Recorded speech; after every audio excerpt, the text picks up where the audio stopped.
My name is Raymond, Raymond W, Guenthner, Guenther.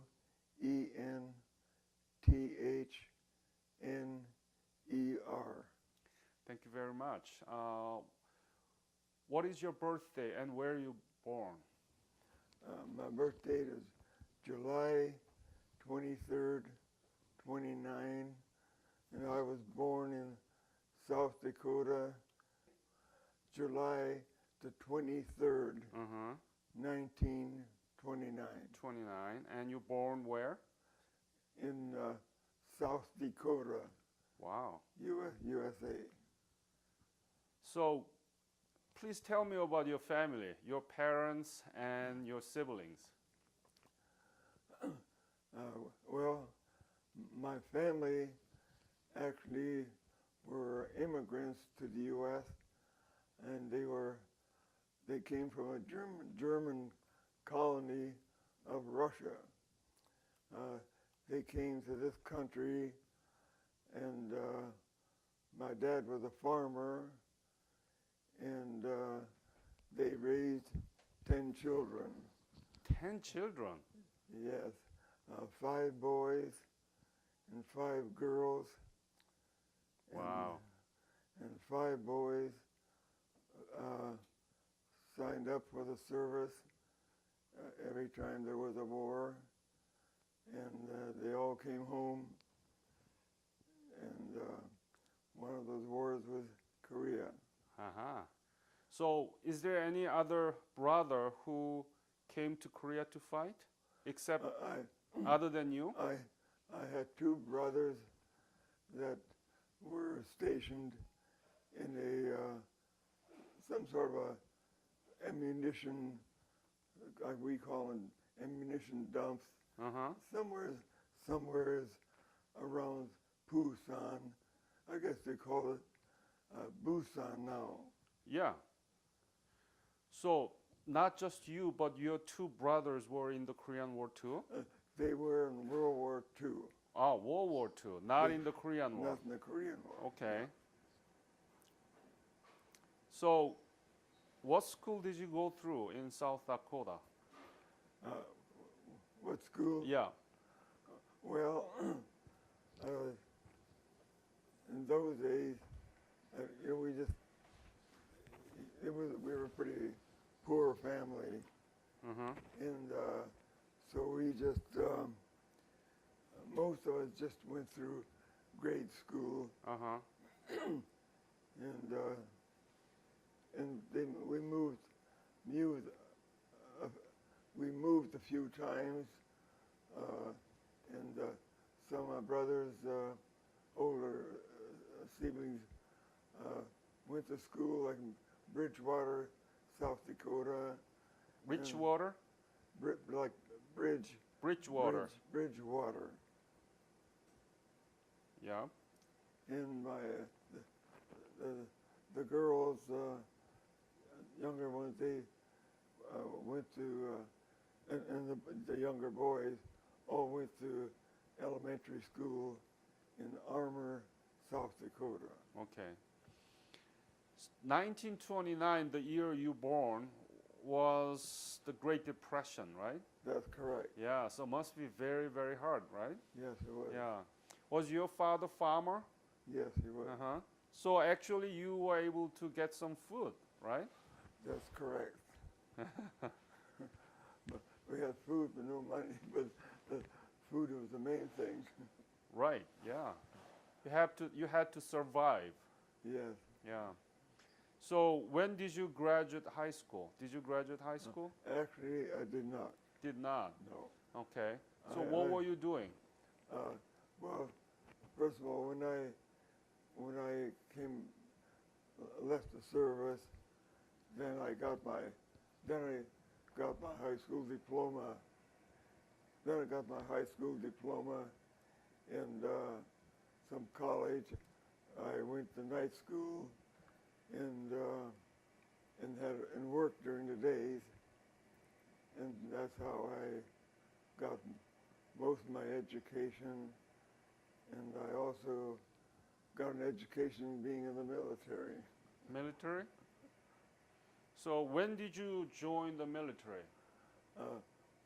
The first time I joined the military was in 1946. 1946. And you enlist or drafted? No, I enlisted. Uh-huh. Was it Army or? At that time, it was the Army Air Force. Army Air Force. Yeah. Wow, that sounds very interesting. Why is it Army Air Force? Well, because they were under the Air Force was under the Army. Uh-huh. And then about 1950, somewhere around there, then they were just like the Navy, a separate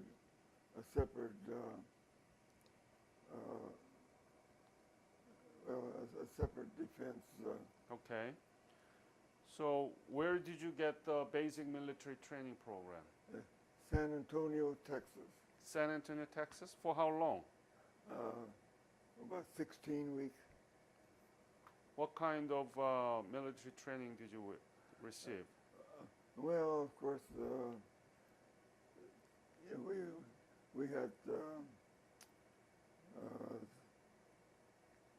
classes, what to do in gas attacks and how to defend ourselves, how to use our weapon, how to take it apart, to clean it,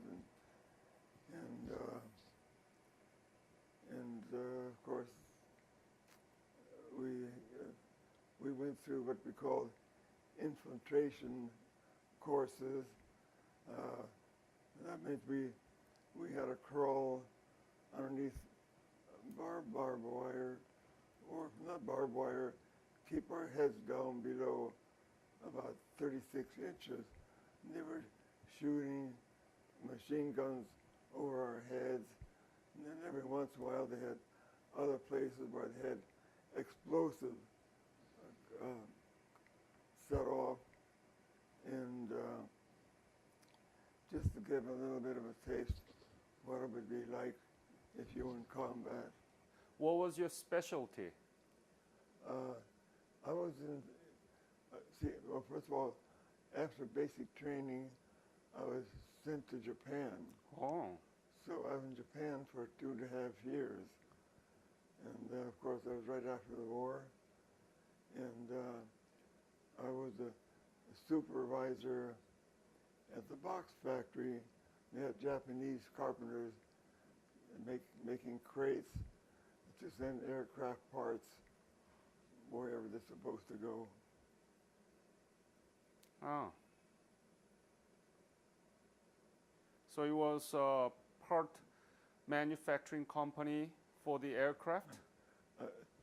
It was just not, no, see, they would send parts for planes to where our base was, and then that needed repair or salvage or whatever, then we send them to the States, or if they happen to have a new part that they say needed in Okinawa or something like that, then they box it up and send it to Okinawa. Mm-hmm. So how did you like staying in Japan? Oh, it was a good duty. They were, yes, they were very polite there and respected the GIs. Right after the war, they were very poor. Mm-hmm. So then what happened to you? Did you go back to the United States, or did you go to Korea from Japan? No, I went back to the United States. When was it? This was in 1949. Mm-hmm. And then I got discharged. I took the discharge. And then about 8 months later, the Korean War started. Uh-huh. And then my 2 brothers and 2 of our friends said, well, they're going to sign up for the service. Your own brother? 2 of my brothers, one older than one younger than I, Uh-huh. and two of our friends, the five of us, signed up. And of course, I re-enlisted, and so they had to go through basic, of course, and then since I had basic, they sent me to Europe at the time. At the time. At the time. So what happened to your two brothers? Okay, well, after a few months, probably a year or so, they were sent to Busan. Your own two brothers, older brother and younger brother, went to Busan? That's correct. Do you remember when they left for Korea? You know, I really, I don't.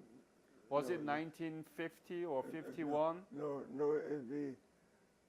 probably was late, very late 51, early 52. Ah. So, and then where did you go in Europe?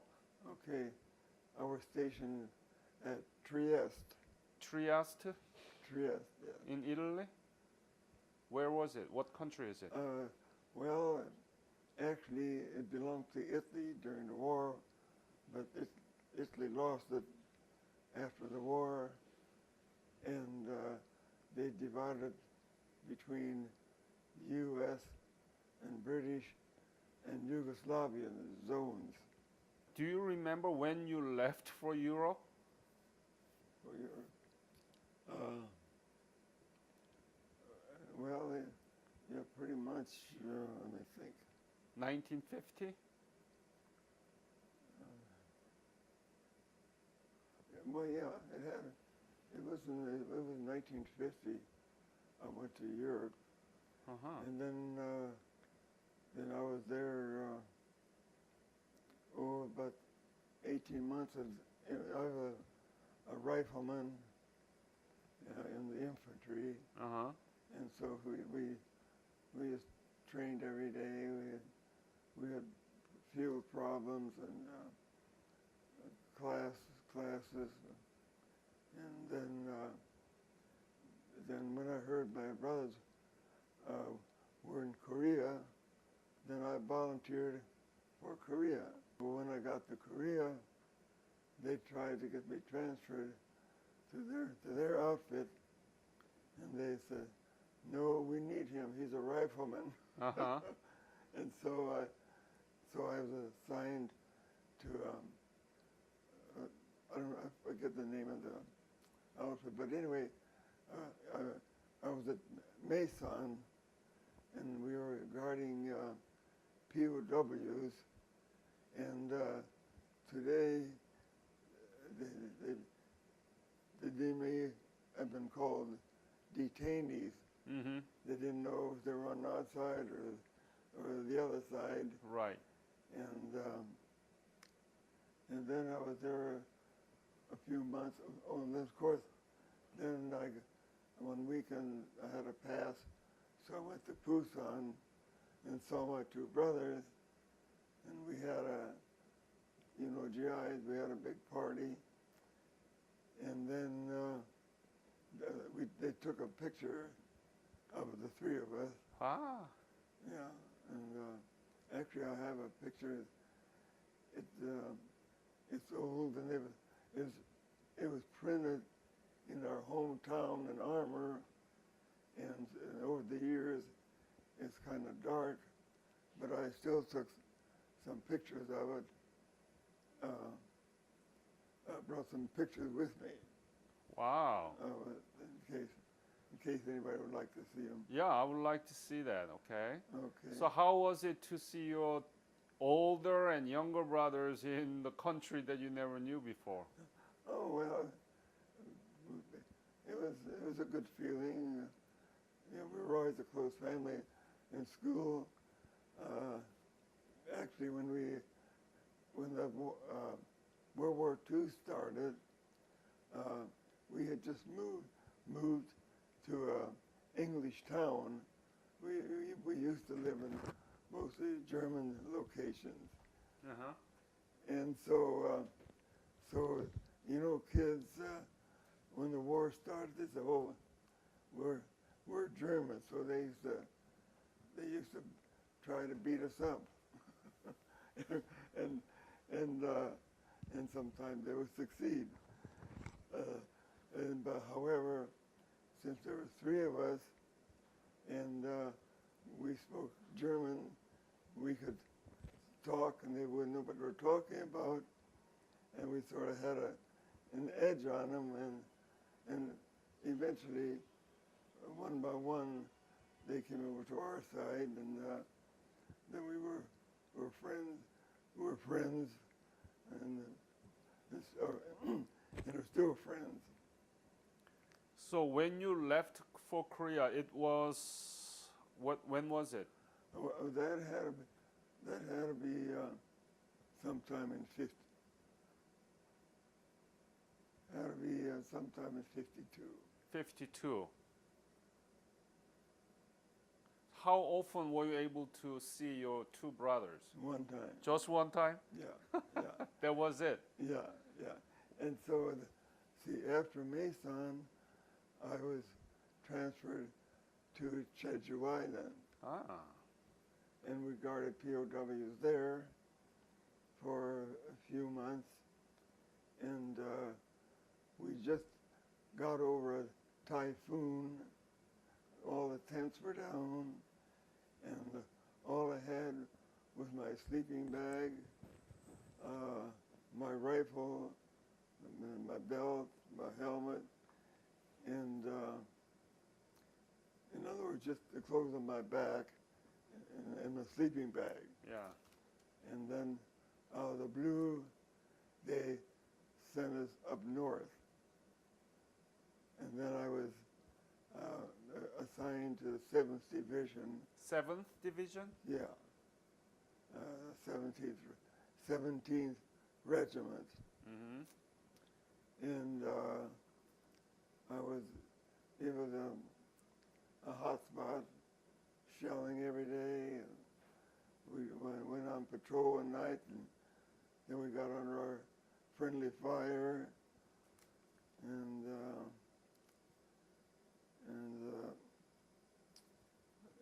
anyway, a lot of crazy things went on. This one guy that was new, whenever the rounds started coming in, he'd yell, "I don't want to die, I don't want to die." And so I'd calm him down, said, "Just put your head down and you're not going to die." But then they took him off and put him in the rear. This one night, we were always on the move, always being shelled, and so he said, Guenthner, Uh-huh. they're coming. So I said, "Oh, shoot. We didn't have any attacks on our hill, just shelling every day. And then they decided to take back Charlie's outpost, which they had lost and taken back a few times. And so that night, they took us off the hill to get some sleep, and I thought there'll probably be so much shelling going on, I wouldn't be able to sleep. But I slept like a baby. And when I woke up, everything was so quiet, and I didn't like it. I knew they must not have put any artillery on that hill at all. And so then we started walking, going up the hill, and then at a certain distance, they said, "Okay, that's it." We started charging up the hill, fixed bayonets, and then all of a sudden, all hell broke loose. Mortars and smoke, and you couldn't see where you were going. And I got hit, and it burned so bad. Where were you hit? This is, well, I got hit here, up there, and there. Your legs. My leg and Thighs. thigh area. And So I thought maybe it was white phosphorus, so I took the lid off of my canteen and put it up the hill to let the water run out, and I pulled my pants down. I was going to put mud on to cool it off, and then when I saw I was just split open, I said, "Thank God it's not white phosphorus." And before I could pull my pants up, and another barrage came in, dirt flying all over me. So I just rolled out of there as fast as I could. And then I rolled into a roll of barbed wire. And so I was trying to get myself loose. And a Chinese machine gunner saw me. He started shooting at me. I had bullets flying around me. And I was trying to get loose, and I was getting exhausted. I could have just gone to sleep right there. And I said, well, I'm just going to try one more time. I'm just going to pull and roll as hard as I can. If I don't make it, I'll just go to sleep right here. But then hooray, I made it. And I started rolling again, and I rolled into another strand of wire, and I had the same thing happen. And fortunately, but I say God got me out of it. I got loose, and I saw a big shell hole, and I rolled into that, and then I finally was able to pull up my pants and sort of rest up, and then I heard just a whole lot of mortars coming in above me, and see there was a trench up there. I heard some guy saying, "Oh, there's a trench here," and I said to myself, if I'm going to get killed, I'm going to do it my way. And so when I saw the mortars hammering that trench, I was in.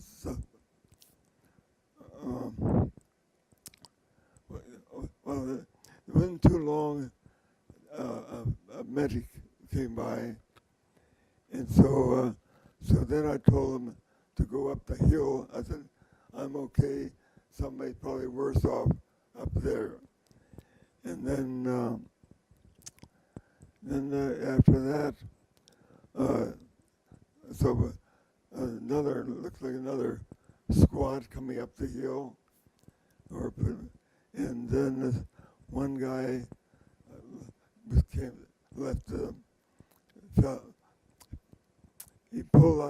left his ranks and came running down to help me.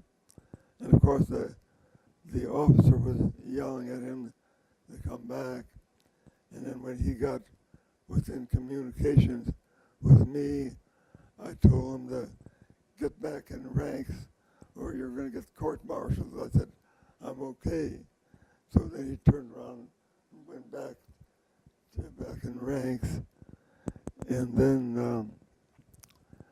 not long after that, somebody came down the hill wounded, and he was from Ohio, from my squad, and so I helped him get into my position, and he was in, and then he got hit in the leg, and the blood came rushing out, so I took my belt off, and I put a tourniquet on his leg, and I got the blood stopped, and then some time went by, then another medic stopped by, and see, we're still getting mortar fire every once in a while, and then this other medic came around, and before he could help anybody, he got hit, and then probably an hour or two, something like that, they managed to get up and lean on each other and hobble down the hill. And so I just laid there, I don't know how long, and finally a couple Americans, little bears, came around. They picked me up and carried me a little ways.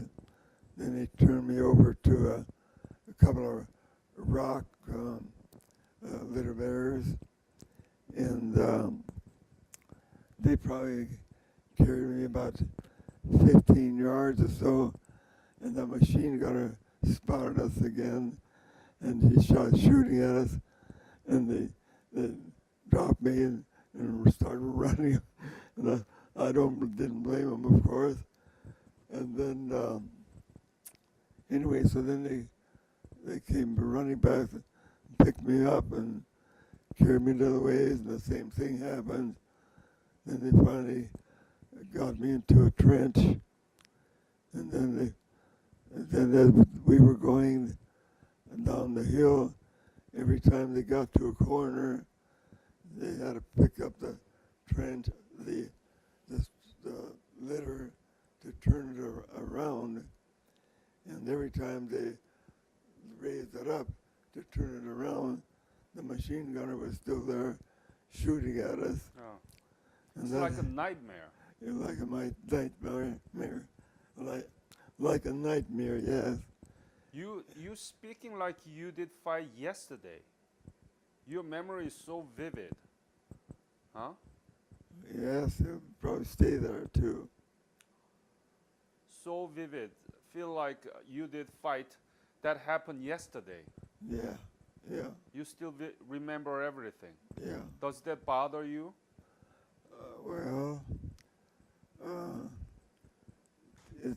but yeah, kind of. I had some therapy on it. Do you have a PTSD? Yeah. Ah. One of the things that was a real downer was when these rocks finally got me down the hill. You know, they had all the litters laying there. There's probably at least 10. And then the officer said, where's your weapon? And how in the hell can you have a weapon trying to get through barbed wire? Did you get the Purple Heart for your wound? Yes, I did. Uh-huh. Yeah, but actually, I was talking to a PSD therapist, and he said, actually, you should get a Bronze Star for helping being wounded and helping your buddy and talking that soldier that get back to fall back in ranks, and but well, I feel I really was the hero. I was disappointed because I didn't get to the top of the hill. Yeah. And so. So when did you leave Korea? Yeah, okay. Well, first of all, I went to Japan Uh-huh. for 3 months. For treatment, medical treatment. Yeah, for 3 months. Mm-hmm. And then my outfit was in reserve in Pork Chop Hill. Uh-huh. And So all these things happen in the Pork Chop Hill. no, they moved, But where were you when all this combat happened? you know something? I really don't even know that. Was it close to Pork Chop Hill? Well, it had to be close to Pork Chop Hill. Do you remember when you left for Japan? Well, it had to be after October the 14th. I guess they put me on a train, and it seemed like the slowest moving train I was ever on. They had a lot of wounded on that train, and I think it took it seemed like 2 days, and then we went to a large hangar. Then we all waited to get loaded up to probably fly us to Japan. Oh, and then I got back. They were in reserve, and then also I didn't have any R&R yet, so they sent me back to Japan for R&R. So what are you saying is you went to Japan for medical treatment for 3 months, and then you came back to Pork Chop Hill? That's right. Okay, and then go back to Japan for R&R? Yeah. Okay. And then back to Pork Chop Hill again for probably 2 or 3 weeks, Uh-huh. and then I was actually somebody came around and said, "Guenthner, you're going home." I said, "No, I don't have enough points. I don't want to take anybody else's turn." And so the guy left, and about a week later he came back, and the same thing, and so then he left. Then about a week after that, he came back again. So I said, "I'm going." And so I went home, and then when they were processing me, I found out that they were giving me 4 points a month for being in the hospital. And I didn't think I'd get any points for being in the hospital. Yeah. So when did you finally left Korea? Okay, October, probably November, probably about the first week in December or something like that. Now you are back to Korea. Back from Korea, yeah. What do you think? What do you think what you are seeing? What do you Oh, feel? oh, how no, do you no, feel? back to Korea. Well, I'd say one thing. It sure is a heck of a lot nicer than the first time I was here. Yeah. And I never dreamed there'd still be this much green around here. You had such intensive battle experience. You were wounded, and it was a really, really critical moment in your life. But when you came back to Korea, to the United States, people were not really they were not really aware of what happened there, right?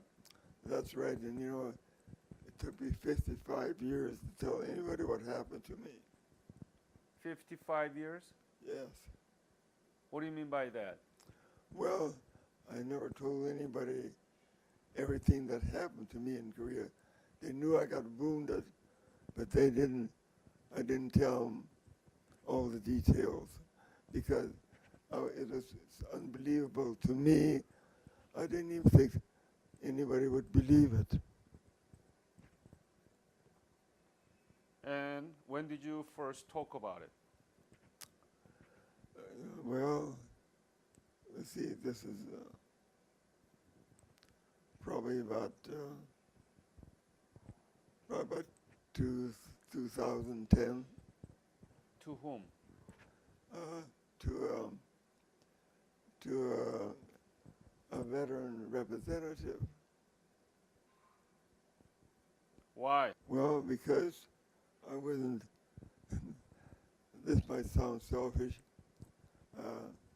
One reason is because I wasn't getting much of a pension, like about $100 a month for what I went through, and so I got to thinking I'm going to speak up and see if they can do better, and they did. Eventually, it took me about 2 years. So what happened to your two brothers? They came back safe. Okay, well, Elmer and Clifford. Elmer, E-L-M-E-R, Yes, and Clifford, Clifford. Clifford. Clifford. Yeah. So there are 3 Korean War veterans in one family. That's right. 3 Korean. Are they still alive? Well, one passed away about 2 years ago. So your younger brother still survived? Yeah, my younger brother and I were still kicking. Where is he? Where is Clifford now? Well, he lives in, see, I'm from California, in a city called Palmdale, Uh-huh. and my brother lives in Chatsworth, which is about 65 miles away. Why didn't you come with him this time? He just didn't want to. He didn't want to? He just didn't want to, and also he had a problem with his leg. He had a kneecap replacement and problems with his hip, and felt it wouldn't be a good thing. But I told him, well, they have wheelchairs and you could get help, but he's really not a traveler. Okay. He's not a traveler. What do you think you did good? Well, I hope I did some good. I would think that I probably saved the guy's life, and Yeah. and probably saved my own life too Uh-huh. by not giving up. Anything else you want to add to this interview? It's so beautiful now, and where I was, there wasn't a blade of green grass anywhere. Just all dirt. Koreans really appreciate what American soldiers did 60 years ago, and we really want to thank you. Thank you.